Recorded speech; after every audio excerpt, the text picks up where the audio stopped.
अस्सलाम वालेकुम फ्रेंड्स। एक सहाफ़ी है अहमद नूरानी नाम पे, और पीछे तकरीबन परसों रात को जो है 2 दिन पहले आज से रात को 1-1:30 बजे के करीब उसके भाइयों को जो है घर से उठाया गया है। और उसने बैकग्राउंड में ये है कि उसने कोई एक स्टोरी की थी, एक आर्मी चीफ़ के हवाले से कुछ एक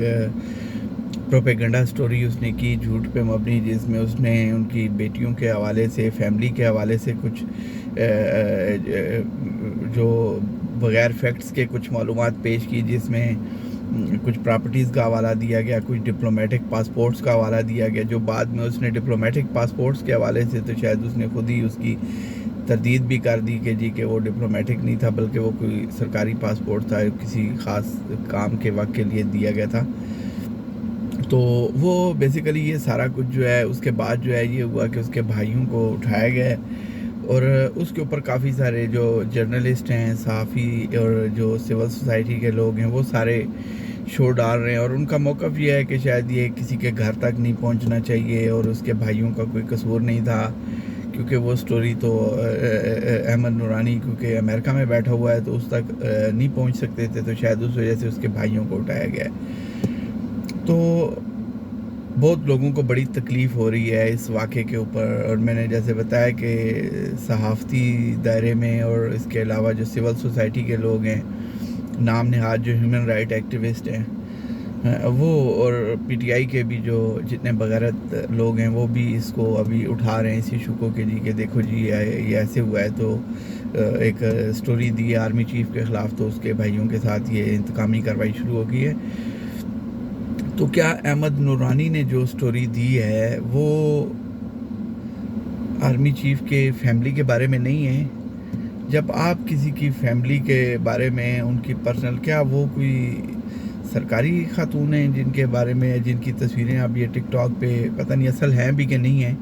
लेकिन तस्वीरें नेट पे अब वायरल हो रही हैं कि जी ये तस्वीर है, ये इसका आईडी कार्ड है, पासपोर्ट की कोई पता नहीं कापी भी साथ ऐसे कोई आईडी कार्ड की लगाई हुई है।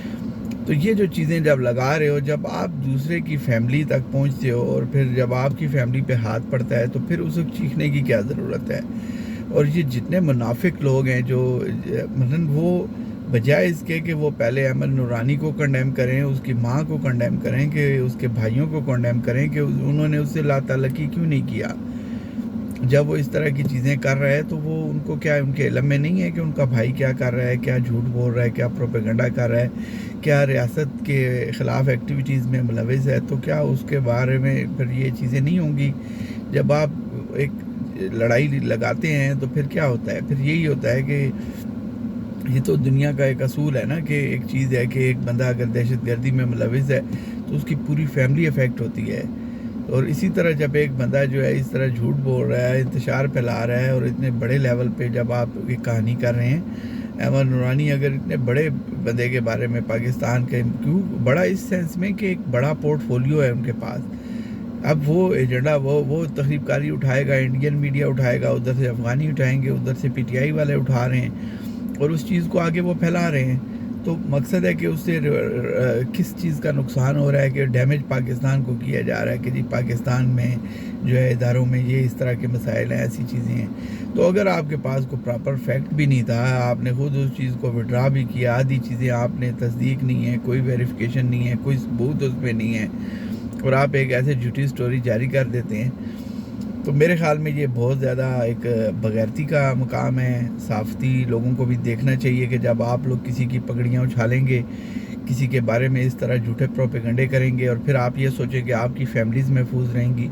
तो मेरे ख़्याल में ना महफूज रहेंगी और ना महफूज रहनी चाहिए। हाँ, फैमिली उस सूरत में महफूज रहनी चाहिए जब वो अपने आप को डिसएसोसिएट करें इन चीज़ों से, वो ओपनली इस चीज़ को बताएं कि यार हमारा इससे तल्लक नहीं है, हम इसकी जो ये इसकी हरकतें हैं, हम इस पे इसको डिसओन करते हैं, हम इसके किसी भी चीज़ के जवाबदेह नहीं हैं। जब वो उसी घर में पैसे भी भेज रहा है, ख़र्चे भी भेज रहा है, वही झूठ बोल के उसकी कारोबार चल रहा है, उसी झूठ पे वो उसकी आमदन है, और वही झूठ के पैसों से फिर घर पाल रहा है, और फिर वो कैसे उससे ला ताल्लुक है। और सबसे मेन बात है कि जब दूसरे के घर के बारे में आप बात करेंगे, तो जितना आपके पास कैपेसिटी थी आपने उतना काम किया है, जितना इदारों की कैपेसिटी है वो फिर उस हिसाब से रिस्पॉन्स देंगे। آپ کے پاس زبان چلانے کے لیے ہے، ان کے پاس اور بہت کچھ ہے چلانے کے لیے، تو شاید پھر بندہ اس لیے پہلے ہی میرے خیال میں ان چیزوں پہ احتیاط کرنی چاہیے، اور یہ دیکھنا چاہیے کہ صحافی بن کے آپ لوگ جو یہ مکروہ دھندے کر رہے ہیں، لوگوں کے ساتھ بلیک میلنگ کر رہے ہیں، لوگوں کی پگڑیاں اچھالتے ہیں، تو پھر اس کا رسپانس بھی آتا ہے. ٹھیک ہے، کوئی عام بندہ ہوگا وہ شاید چپ کر کے بیٹھ جائے گا، بے بس ہوتا ہے، لیکن جب آپ کسی طاقتور کو چھیڑیں گے تو پھر آپ کو، اور ان کو عادت پڑ گئی ہے ان صحافیوں کو کہ یہ ہر بندے کی پگڑی اچھالنا. یہ ہو گیا متی اللہ جان، ہو گیا ہے وہ ایک جو دوسرا ہے، وہ کافی سارے نام ہیں اس طرح کے جو یہ ابھی نورانی کے سارے چمچے بنے ہوئے ہیں، اس کے گھر جا جا کے اس کی ماں کے ایموشنل انٹرویو کر رہے ہیں. تو وہ ان سے بندہ یہ پوچھے کہ اسد علی طور ہے، مطلب ابھی اس کی ماں کو جی بڑا ماں ہوتی ہے جی، ماں ایموشنل ہے، تو ماں ایموشنل ہے تو کیا دوسرے کی ماں کو جب تم لوگ اس کے بارے میں جھوٹے ویڈیوز بنا رہے ہو، جھوٹے پروپیگنڈے کر رہے ہو، جھوٹے کسی کی بیٹیوں کے بارے میں کر رہے ہو، تو کیا تم لوگ کی مائیں سکون سے گھر میں بیٹھیں گی، یا کیا وہ ان کے آنسو جب دوسروں کے نکلتے ہیں وہ تم لوگوں کو نظر، وہاں پہ تم لوگ کیوں نہیں دفع ہوتے؟ جا کے وہاں جا کے بھی پوچھو نا کہ یار آپ کو ہمارے اس جھوٹ سے کتنی تکلیف پہنچی ہے، ہم اس پہ شرمندہ ہیں. تو جب بعد میں یہ پہلے بغیرتی کرتے ہیں اور پھر مظلومیت کارڈ کھیلتے ہیں، تو میرے خیال میں ان مگر مچھوں کو